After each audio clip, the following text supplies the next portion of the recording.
Welcome back. Quick news of the day video for all you fine people on the internet for your Friday, November the 22nd. Starting at the top of the board with Brett Howden. He has signed an extension with the Vegas Golden Knights. It's a 5-year extension. The cap hit $2.5 million per season. And Howden's been good for Vegas. He has become one of their better bottom six forwards and parlays that into some job security. And for Vegas, this gives them cap certainty and means that Howden's going to be a part of their team for a long time. So, agreed for both the team and the player. I think it's a good contract. And again, it shows how good the pro scouting is for the Vegas Golden Knights. It's very rare that they pick up a player and that player does not become a useful player for them. They can pick up players from other organizations and they almost always fit right in with what the team's doing. So it's another case of that with Howden, and good for him. Alex Nylander. So, for fans who've been waiting for a team to sign him, the Toronto Maple Leafs have officially signed him. It is just a 1-year deal. They've also recalled Philip Myers. Myers was down in the AHL on a conditioning stint. So, for Nylander, we'll see when he plays. We'll see what kind of role he plays for the Toronto Maple Leafs. He had a good run with Columbus at the end of last season. I'm as surprised as anybody at the fact that he wasn't signed until now. But he will be getting an NHL paycheck going forward. And for the Toronto Maple Leafs, this could end up being a really good signing for them. Will he play with his brother? Then becomes a question as well. Connor Bedard. A lot of talk about the frustration for Connor Bedard right now. And I totally understand that the pressure can get to be a bit of a lot. So his goalless drought has reached 11 games. And last night, at last that I saw, he didn't even have a shot attempt last night.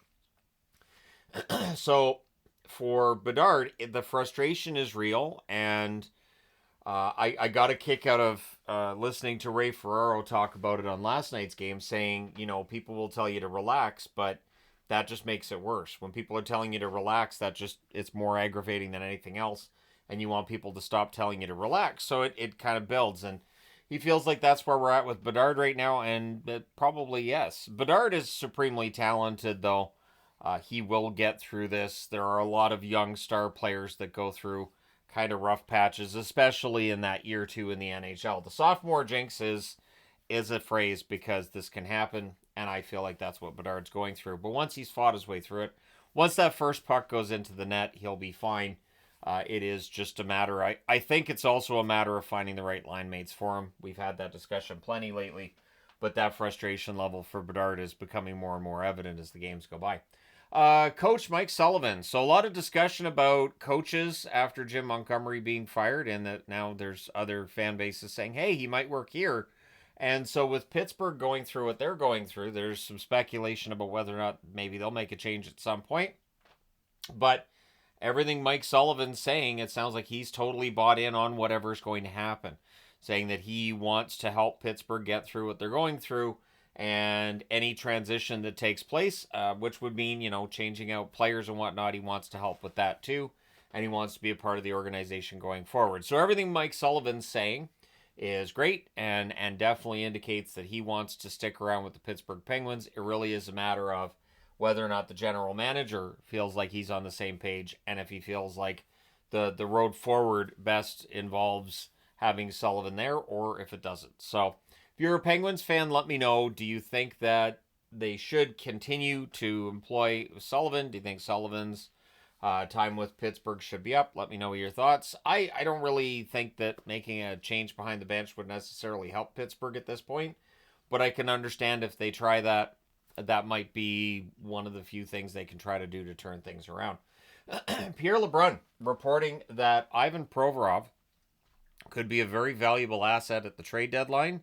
And if you want to acquire him, it could cost you a first-round draft pick, which is going to limit how many teams are necessarily in on him, as, trading out first-round draft picks is usually reserved for the contending teams.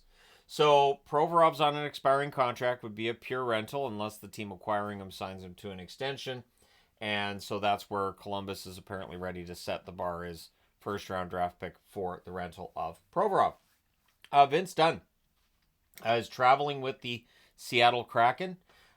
He is still, it sounds like he's about a week out from his return, though, so he's traveling with the team. He's unlikely to play on this road trip. I think it's only 2 games. And without Vince Dunn, Seattle's still been, winning their share here and there. So they will definitely be glad to have him back, and he'll be glad that when he comes back, the team isn't like way out of the playoff chase and everything. So we'll see when Vince Dunn comes back. And then at the bottom of the board is the news that I reported on this earlier with the Ovechkin video I did, but yeah, Ovechkin's going to be out 4 to 6 weeks with a fractured fibula, and we'll see how the Caps do. Last night was their first game without Ovechkin. Now we know the timeline's going to be 4 to 6 weeks. They're going to have to just find more scoring. With Ovechkin out, they're going to have to find more scoring. Just get Strome to start setting up McMichael. Just there you go. Strome's got all the assists in the world, and he was setting up Ovechkin. Just have him set up McMichael, and you're set. Strome definitely, his passing skill has been fantastic since arriving in Washington. It does help when you're passing to Ovechkin, right? But yeah, so without him in the lineup, they're going to have to, change things around a little bit. But let me know your thoughts in the comment section below as always. Don't forget to hit like and subscribe in the event you may not have done so already. Thank you guys so much for all your support as always. I will talk to you again soon.